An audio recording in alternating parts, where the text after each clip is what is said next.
Good morning, everybody, and hi. All of you know my name by now. I have been in this journey with all of you for quite some time now. Most of the time, even when I landed here, and some of the people ask me, what is this Pardada Pardadi all about? Because this sounds like you're working with some elderlies. So there is a philosophy behind the name. As you know, Pardada Pardadi means great-grandfather and great-grandmother. So what it means that we have two theories behind it. One is that we believe that anybody who's rooted enough can only develop. Because a tree which has strong roots lasts the longest. And secondly, we believe in the ancient system of education where Guruji or your teacher or mentor never trained you to get 95% marks, but always trained you to be a good human being. So that's why we kept this name, Pardada Pardadi. So firstly, and then secondly, why girls? Unfortunately, we are in an area where whenever I go to anybody's house and ask them, how many children you have, mom? And she will say 9. And there are 5 girls giggling behind her. And when you ask these girls, why are you giggling? She says, my mother only counted my brothers. So these are the faceless faces of the citizenship which is never counted. So that's why we are saying to facilitate the creation of socially and economically empowered rural society. And our focus is only on women and girls, as you can see, girls and women through the tools that we have. Why Anup Shahar, of all the places? Yesterday also I was saying, and I feel ashamed of that, whenever you pick up a newspaper and you read about Bulandshahr, it is always for a wrong reason. Historically, all invasions in India happened from northern side. So people are not used to working together. It's very patriarchal, it's very criminal, and as I just told you that women and girls are not even recognized. So that's why we thought, why not work in Anup Shahar? And Anup Shahar being in Uttar Pradesh. And even again somebody was asking me yesterday, how does the state of Uttar Pradesh work? So I shared a joke with the person. I said, one day a US president came to India and met Mayawati and said, okay, let's go to your state. So they went, they saw that children were on the streets, the schools was closed. So he said, children look very happy. How does that work? So he said, Ram Bharose. Ram Bharose means mercy of God. But he said Ram Bharose. And Ram Bharose is also an Indian name for a man. So then they went further, and there were women who were working in the fields. They had big log of wood on their head, and then they were still smiling. And then again this president asked, how does that work? So he said, Ram Bharose. So the president went back and said, Mayawati ji, I don't want anything, I want your Ram Bharose. So this is one typical state of few of the others where it's total statelessness. To the extent when we go and ask some of the organizations to support us or to work with us, they said, no, we can't work in your state because the state government is not at all active in encouraging partnerships. So that's why we are in Uttar Pradesh.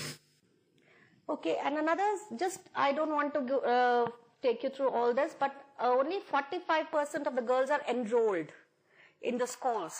So I'm not even talking about retention rate, I'm just talking about enrollment rate, and that's also on the basis of government statistics. So you can very well imagine whether it is 45 or 4.5%. Okay, this is our model for development. We say that we started 13 years ago with education as a focus because we realized that the most vulnerable of the lot were girl children. And we started with a school because we didn't know what is an alternate word for the work that we wanted to do, because we wanted to make these girls economically and socially empowered. And we all know it's easier to make anybody economically empowered, but social empowerment in a place where girls get killed because she chose a boy of her own choice and not of the same caste. So bringing social empowerment in such a region is very difficult. But we are still trying, and we hope that we'll reach there someday. And rest, I'm not going into rest of the programs. The rest of my presentation will only focus on education. When we started with 45 girls and only 14 remained. And the reason was that the parents never believed that what we are saying is for true. They said that if my daughter comes to your school and she remains with you, and after 10 or 12 years of education, she still has to cut grass, why should I send her to your school? Because we are in an absolute agrarian area where there are no employment opportunities at all. And for all of us present here, education has to lead to something. So that question mark was always there. And the second thing she said was, how will I get my daughter married? And this package encouraged the mothers to send their daughters to school. And today we have 1,200 girls at the school over the journey of 12 years. Many a times we are questioned like, your model is expensive, oh, you're spending 21,000 rupees per child per girl. Why? And in the same money, such and such organization is reaching out to many more students, and your organization is only catering to 1,200 students. Then I always ask them, sit back and think, how much money do you spend on your own daughter's education? Why this disparity? Just because this child comes from a family whose average income is only 1,000 rupees or 1,200 rupees. When we are saying that the girls have to come to school, we have to take care of their puberty needs also. And if we don't do that, they will definitely drop out. So for Pardada Pardadi, when this girl enters into the school, she's my daughter. So when she's my daughter, I have to take care of her. So that's why we have the sanitary napkins program. And remember I said that in that earlier slide that we assure jobs. It's a very difficult task. How can you assure jobs to so many students who pass out every year? But we are still working on it. And this year, like a batch of 28 girls have passed and 19 have opted for further studies. And rest of them are going to work with us. So I think we will crack the formula soon. When I can stand here and say that, yeah, batch of 100 girls passed out and they all are employed. I don't want to, like you all can read a little bit of impact that we have had so far. This program, this toilets program, is again part of our education journey. The reason is that when we used to ask the girls, oh, you didn't come to school yesterday, what happened? Ma'am, I had a stomach upset and I had to wait till the sunset, because of which the situation got aggravated and I fell sick. Second thing is that they said was that you teach us all about gender. You tell us that you are equal to the girls. Boys, sorry. Why is it that when I need to ease myself, I have to wait till the evening or wait for the dark hours in the morning? How am I equal? So we said, we created an incentive program and we said, okay, we will construct toilets in the homes of the girls who have been regularly coming to the school.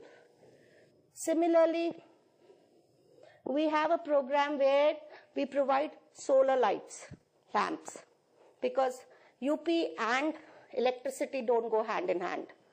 So when we came to class 10th boards, the girls said, we can't study at night because there's no light and mother doesn't allow the kerosene wick.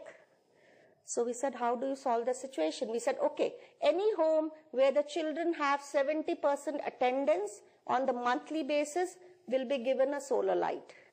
So these kind of incentivizations have helped us to have a greater impact on education and retention of students in the school. So how do you ensure that these girls go for further education and they don't get back into the cycle of getting married at the age of 14 years and becoming mothers at the age of 16 years and all their dreams get crushed? So these are the two thoughts I